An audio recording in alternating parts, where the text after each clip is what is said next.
On peut marcher avec Jésus, manger avec Jésus, servir avec Jésus, et pourtant le trahir. C'est la tragédie choquante de Judas, l'un des 12.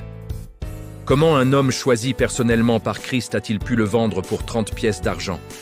Aujourd'hui, on plonge dans le cœur sombre de l'un des personnages les plus controversés de la Bible pour comprendre la différence cruciale entre être proche de Jésus et être transformé par lui. Qui était vraiment Judas? La Bible nous dit qu'il était Judas Iscariote, l'un des 12 apôtres. Ce n'était pas un inconnu, ni un ennemi déclaré. Il faisait partie du cercle le plus intime de Jésus. Jésus lui-même dit dans l'évangile de Jean, « N'est-ce pas moi qui vous ai choisi, vous les 12 ?» Imaginez un instant, être appelé par le Fils de Dieu, marcher à ses côtés, entendre ses enseignements en privé. Judas a eu ce privilège immense. Son nom, Iscariote, le distinguait probablement. La plupart des spécialistes pensent que cela signifie « homme de Kériote », une ville de Judée. Si c'est le cas, Judas était le seul des 12 à ne pas être galiléen. Il était un peu différent des autres, mais pas exclu pour autant. Jésus l'a choisi, connaissant son origine, connaissant son futur. Sa différence ne l'a pas disqualifié de l'appel. C'est ce qui rend son histoire encore plus troublante. Il avait tout pour réussir. Mais quel était son rôle exact parmi les disciples? L'évangile de Jean nous révèle un détail capital. Judas était le trésorier du groupe. Il était responsable de la bourse commune, de l'argent qui servait à subvenir à leurs besoins. À première vue, c'est un poste de confiance. On ne confie pas l'argent à n'importe qui. Cela montre que pendant un temps, il a dû paraître fiable aux yeux des autres disciples. Mais le verset suivant expose une réalité cachée. Jean nous dit qu'en vérité, Judas était un voleur. Il piochait dans la caisse pour son propre profit. C'est là que se trouve le cœur du problème. Judas servait Jésus de ses mains, mais son cœur, lui, servait l'argent. Il était physiquement avec Christ, mais spirituellement, son maître était Mammon. Jésus l'a dit clairement, vous ne pouvez servir Dieu et l'argent. Judas a essayé de faire les deux, et cette double vie a creusé un fossé dans son âme, un fossé qui allait bientôt l'engloutir. Les signes avant-coureurs de sa chute étaient là, pour qui savait les voir. L'un des moments les plus révélateurs se passe juste avant la Pâque. Marie, la sœur de Lazare, vient oindre les pieds de Jésus avec un parfum d'une valeur inestimable. C'est un acte d'adoration pure, un geste d'amour extravagant. Mais comment réagit Judas? Il proteste. Pourquoi n'a-t-on pas vendu ce parfum 300 pièces d'argent pour les donner aux pauvres? Vu de l'extérieur, sa remarque semble pleine de sagesse et de compassion pour les démunis. Il parle comme un homme spirituel, soucieux de la bonne gestion des ressources. Mais Jean, encore une fois, nous révèle la vérité derrière le masque. Il disait cela, non qu'il se mit en peine des pauvres, mais parce qu'il était voleur. Son cœur cupide ne voyait pas un acte d'adoration, mais une perte financière. C'est un avertissement terrible. On peut utiliser le langage de la piété pour masquer les désirs les plus sombres. À ce moment-là, la porte de son cœur était déjà grande ouverte. L'évangile de Jean nous dit que pendant ce dernier repas, le diable avait déjà mis dans le cœur de Judas Iscariote, fils de Simon, le projet de le livrer. C'est une phrase qui fait froid dans le dos. Mais attention, le diable n'entre pas de force dans un cœur qui lui est fermé.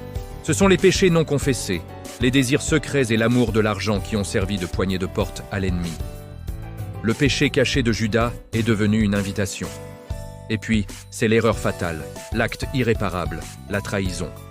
Poussé par sa cupidité et l'influence démoniaque, Judas se rend discrètement chez les principaux sacrificateurs. Il va droit au but. « Que voulez-vous me donner, et je vous le livrerai ?» La négociation est rapide.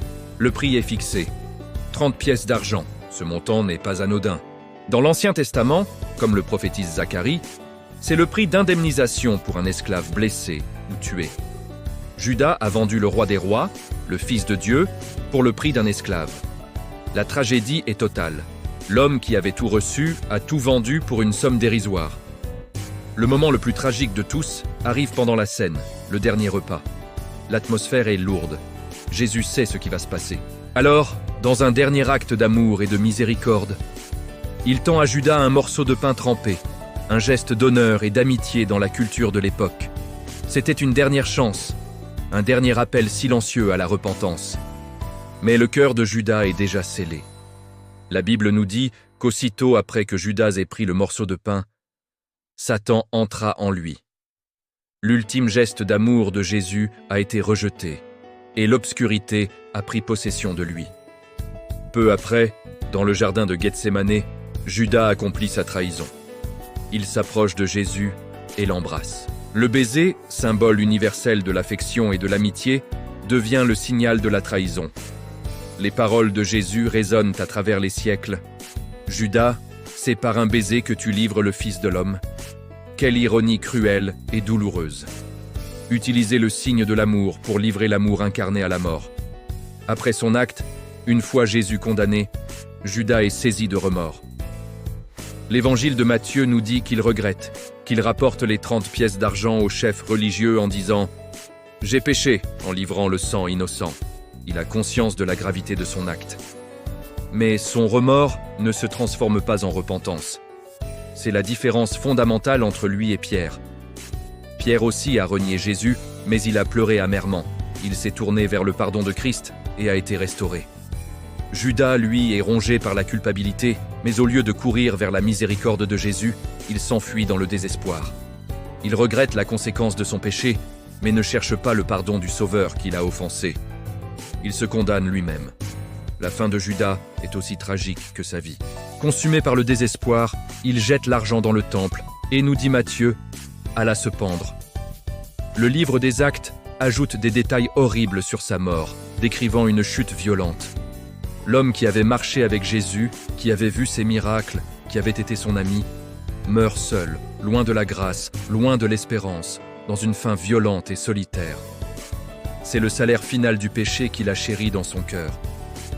Quelles leçons pouvons-nous tirer de cette histoire si sombre? La première, c'est que la proximité avec Jésus ne garantit pas la transformation. On peut être à l'église tous les dimanches, servir dans un ministère, connaître les versets par cœur, mais si notre cœur n'est pas touché et changé par son amour, tout cela n'est qu'une façade. La deuxième leçon, c'est que servir Dieu sans l'aimer mène à la ruine. Judas servait, mais il aimait l'argent.